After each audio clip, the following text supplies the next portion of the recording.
Okay, Oh, the way our church first got started, in my opinion, Springfield Baptist Church had a revival. Brother Swenson, Jimmy Swenson, preached that revival. Um, Uncle Marshall went to the revival, heard him preach.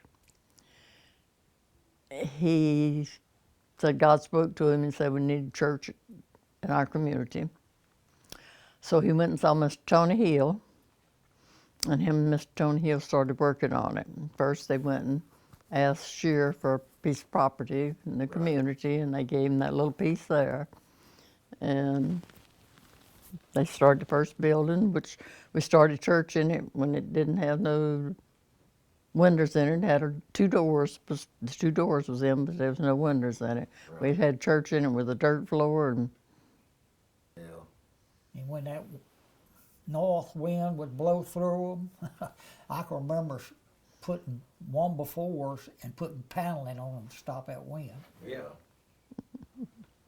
in that little old building.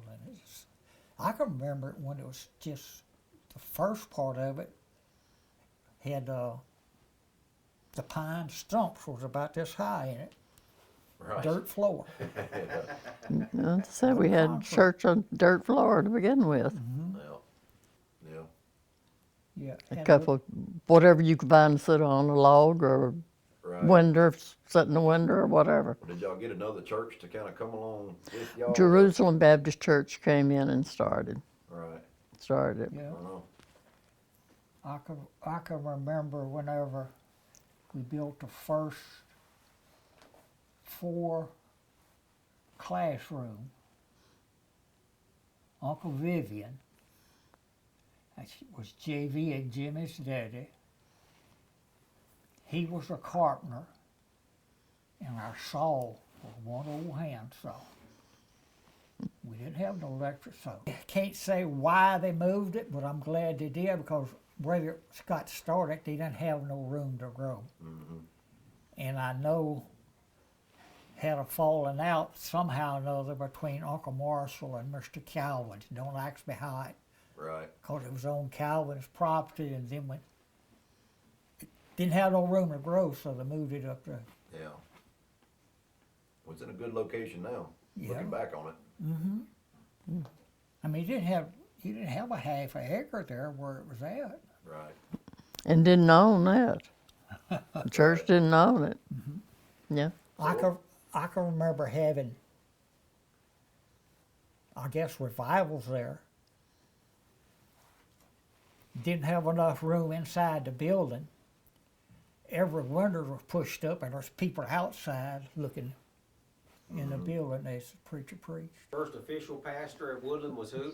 Frank Chance. Okay. Yeah. Because he stayed there at Grandma's when he come out. That's right there where the care form is now. Grandma kept him sometime, Mr. Tony Hill and Miss Eva Hill would keep him sometime. So he would make a loop in from Ponchatoula or something, wouldn't He'd come in from New Orleans Seminary. he? Yeah.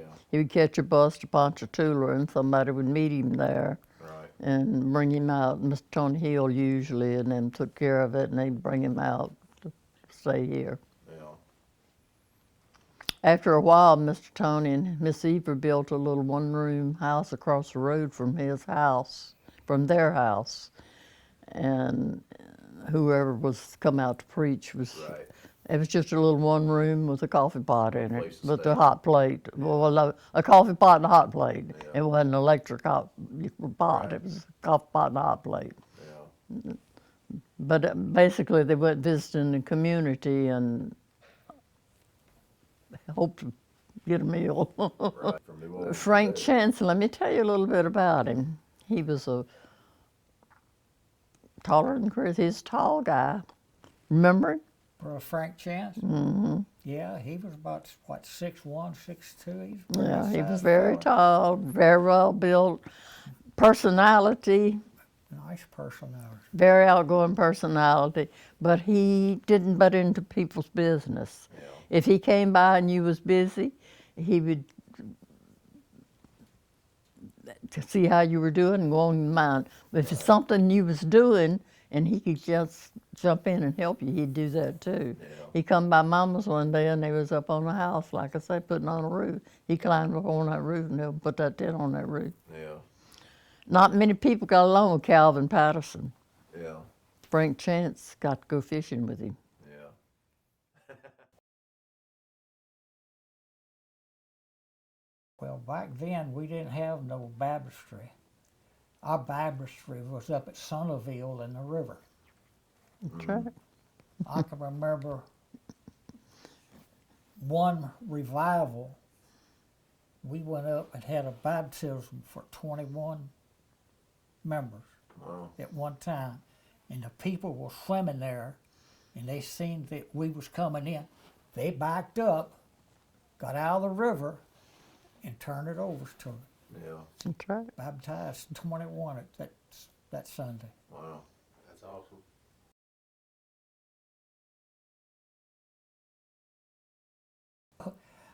I know it, but you making a film where Uncle Tinker didn't have an education because he had polio. His legs, he sat down on his legs like a frog. Yes, sir. And I got concerned about him, and at that time, Brother Jenkins was our pastor, Harlan Jenkins. And I asked him, would he witness to Tinker? And he told me, he said, Sam, you keep bringing him, and when the Lord lays it on my heart, I'll be glad to. You know, I don't know if it was the following Sunday or the second Sunday.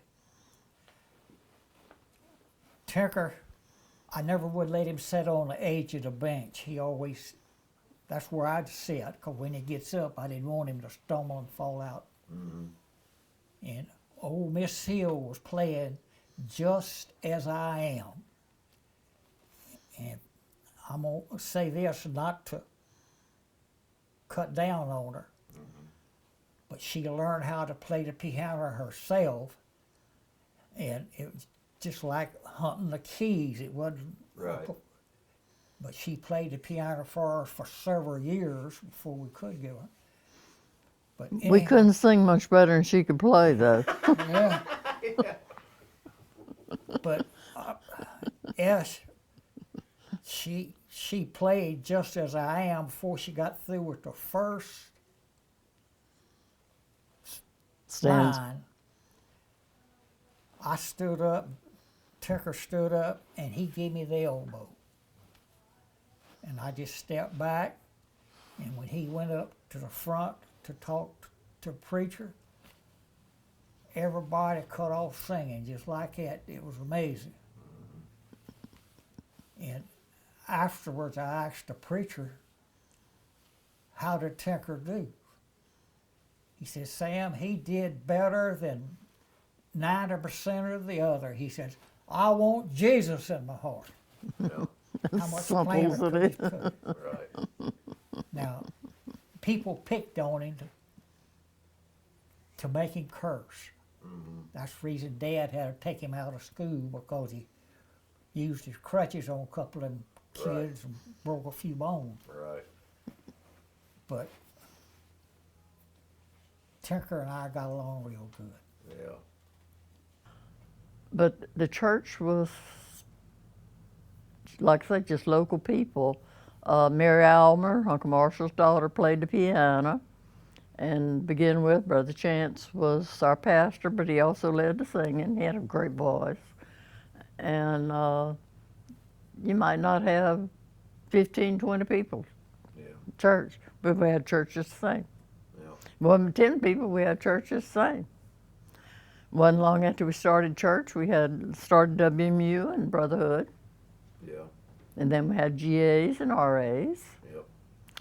And the church just grew with the work of the people, with God's blessings, till we got enough people. People were good, basically good anyway, but they weren't Christian. They hadn't accepted God. They hadn't been living in God's way. Right. But as far as helping one another and being good people, Right. it's a good community. But when God came in, people changed their attitudes. When you learn to trust God, it's not you doing it anymore, it's through God. Yeah. So God took over the church, and he also took over some of the people. Yeah. And people, like I say, I was only 10 then. I was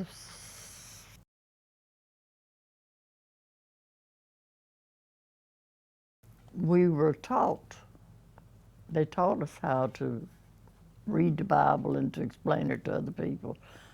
We were taught, as we were being taught our lesson, they also included that with it. So when we got to be 14, 15 years old, you could just about teach Sunday school class. Right. Yeah. So you teach the younger ones how to, older ones how to Right. help the younger ones. And that's the way Woodland grew. Yeah. When people were sick, our ladies, our men did their terrific. I mean, men were always busy, but our WMU ladies was real good. Always had meals for funerals, or somebody was sick, they'd get together and cook and take a meal or two to them. And, Right. and it's not that you can really afford to do it when you look at what you got in the bank and what you got bills and all to pay, but you know you can't afford not to. Yeah. Yep. Because if you don't do what God tells you to do, you can forget it. Yep. You know, if you're a Christian. Yep. Or you might make it, but you're not going to make it anyways like you would if you doing what God does, Right. do it the way God tells you. Yep.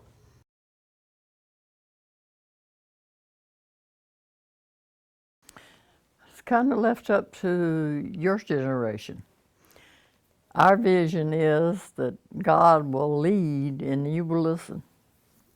That's the only way it's going to get done, is if God's in the lead. Because God, people didn't build that church, God did. And if it's not God, it's not worth it anyway. Yep. It's the only way he can use it if it's did in his will.